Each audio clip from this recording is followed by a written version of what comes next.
Olá, olá! Saudações, senhoras e senhores! Eu sou o Dead Jack e espero que esteja tudo bem com cada um de vocês.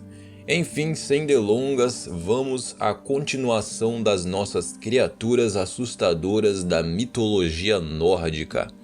E se por algum acaso você caiu nesse vídeo sem assistir a parte 1, clica aí na descrição do vídeo e assiste essa primeira parte primeiro, porque lá eu fiz uma breve introdução à mitologia nórdica, para caso você não manje muito sobre, você não ficar perdido em algumas palavras que eu posso usar durante o vídeo, beleza? E também é bom começar as coisas do começo, né? Então, enfim, bora lá. Top 5 Criaturas assustadoras da mitologia nórdica, parte 2.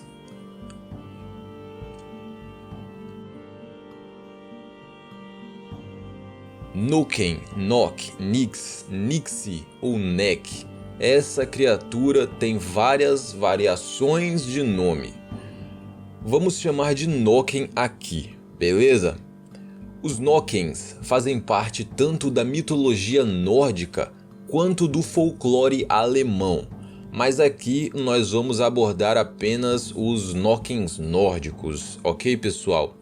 Eles são seres que vivem dentro de rios e lagos de água doce, mas nunca no mar, porque Aegir, o deus dos mares na mitologia nórdica, os proibiu de entrar em qualquer mar. Ou seja, você só poderia encontrar um desses na água doce. Eles são seres um tanto quanto caóticos, visto que ora eles podem estar ajudando os pescadores, guiando os peixes até suas redes e tal, e ora eles podem estar virando seus barcos para matar eles afogados depois. Depende do Noken, ao meu ver. Alguns vão ter coração bom, mas a maioria em si é bem malvada mesmo. Essas criaturas têm a pele bem pálida, como de um cadáver de alguém que morreu afogado há muito tempo. Suas bocas são grandes e preenchidas com vários dentes afiados, e sua cabeça também geralmente vai estar coberta de algas e por outras plantas marinhas, né? E daí vem um dos poucos pontos fracos dessa criatura, que é o fato de, por causa dessas plantas, né, cobrindo seu rosto, o olfato de um Noken acaba sendo muito ruim. Então eu nem sei se a gente pode realmente chamar isso de um ponto fraco, né, galera? Primeiro que ele não precisa disso debaixo d'água. Segundo que mesmo quando ele vem até a superfície para algo, o olfato não deve ser algo muito necessário. E enfim, no geral, os Nokens gostam de se divertir com a desgraça dos humanos, atraí-los para o fundo das águas e afogá-los e coisa e tal. Mas como eu disse, existem aqueles que não fazem esse tipo de maldade também.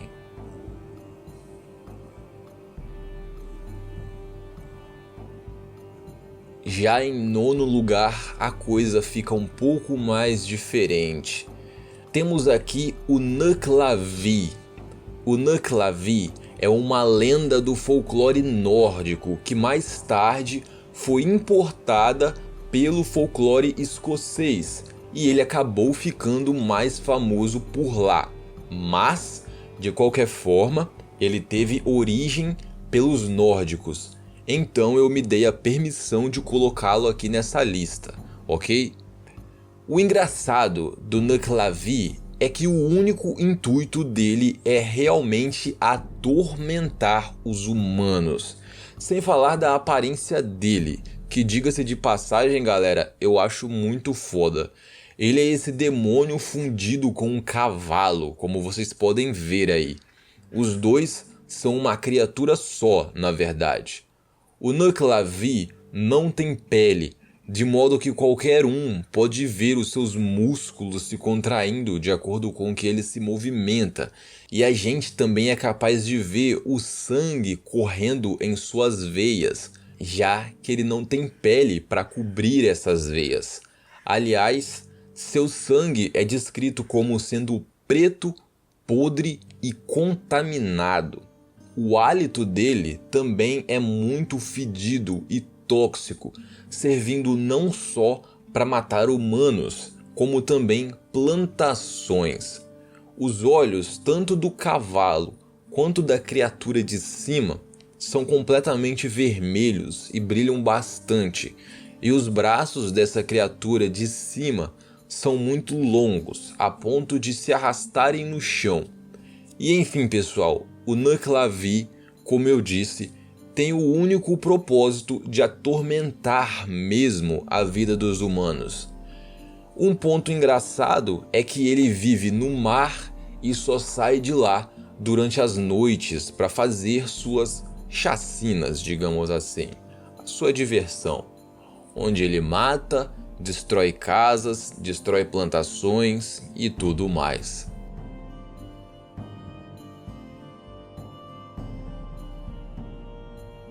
Você provavelmente já ouviu falar da peste negra. Aliás, eu tô pensando em fazer um vídeo falando tudo sobre a peste negra. Mas só resumindo aqui agora. A peste negra foi aquela pandemia que aconteceu na Europa no século XIV. Uma doença cruel e contagiosa que chegou aos humanos através das pulgas dos ratos pretos. Essa doença matou entre 25 e 75 milhões de pessoas, dizimando quase metade da população da Europa naquela época. E bem, os nórdicos também foram afetados, tão afetados que criaram dentro de seu folclore uma personagem que era a peste negra em pessoa. O nome dela é Pesta, essa velha vestida de preto que vocês estão vendo aí.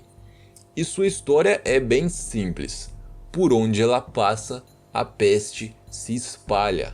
Mas apesar de ser uma história bem simples, se você voltar no tempo e se colocar no lugar dessas pessoas, das pessoas daquele tempo, né? Você vai entender porque a Pesta obteve tanta fama a ponto de se fincar no folclore desse povo. Numa época onde as pessoas estavam morrendo de forma lenta e cruel, sem ninguém saber porquê, você ouvir a explicação de que é uma velha horrenda que por onde passa espalha essa desgraça, espalha essa doença, meus amigos e amigas, com certeza não era algo legal de se ouvir.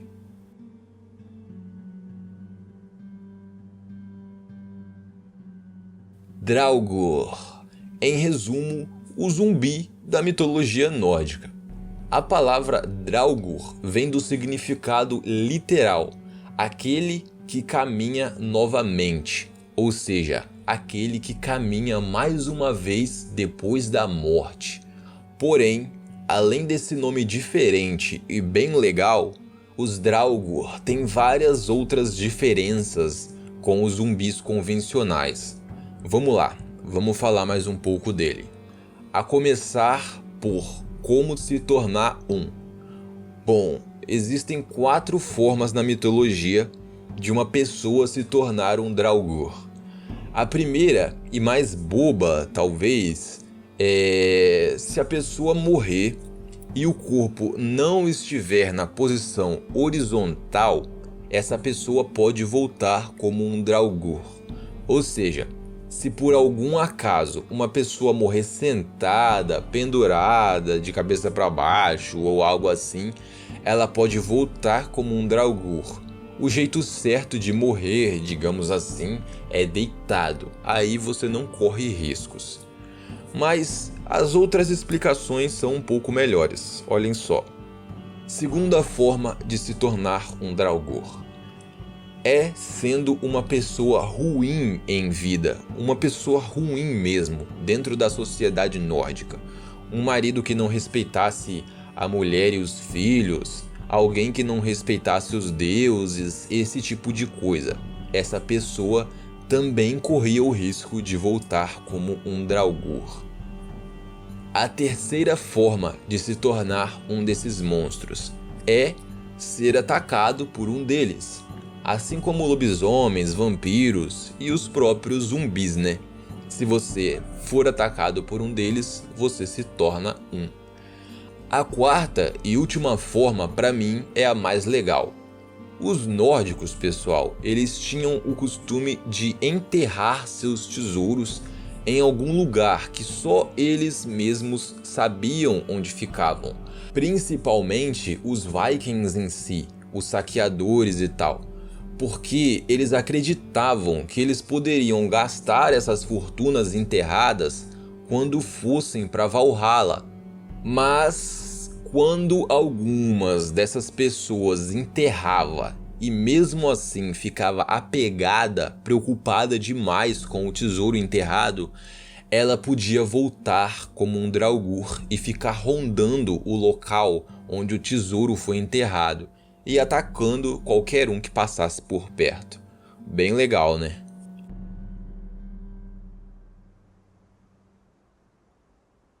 E em sexto lugar, temos Garm, o lobo ensanguentado de Hela. Como eu já expliquei para vocês no primeiro vídeo, Hela é a deusa do submundo, a soberana do reino que recebe as almas que morreram sem glória na vida. E Garm, esse lobo que vocês estão vendo aí na imagem, é o lobo de Hela. Ele sempre é descrito tendo 4 olhos e seu peito sempre está manchado ou molhado de sangue. As lendas ainda contam que Garm sempre late e uiva bem alto quando Odin visita Helheim, para que Odin o escute onde quer que ele esteja. E ao meu ver, isso é um aviso, tipo, cuidado Odin, você não está em Asgard e nem em Midgard, aqui é o submundo. Porque afinal de contas, como eu disse para vocês lá no outro vídeo também, nem mesmo Odin ousa desafiar os poderes da morte, os poderes de Hela. Outra coisa legal para falar de Garm é que num dos poemas que compõem a mitologia nórdica, né, tá escrito que Garm está para os caninos, assim como Odin está para os deuses e Yggdrasil está para as árvores. Ou seja, Garm é o mais poderoso entre os seres caninos, mais poderoso até mesmo que Fenrir.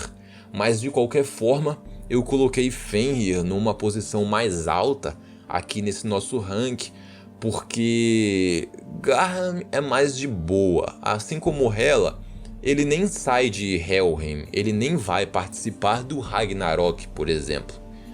E enfim, pessoal, terminamos mais uma parte. E espero ver vocês aqui na terceira e última, ok? Aquele papo de sempre, não se esquece do like para dar uma força, se inscreve aí se ainda não é inscrito e se quiser bater um papo, só comentar aqui embaixo ou curtir a página lá no Facebook, beleza? Espero ver cada um de vocês aqui no próximo vídeo. Valeu, fui!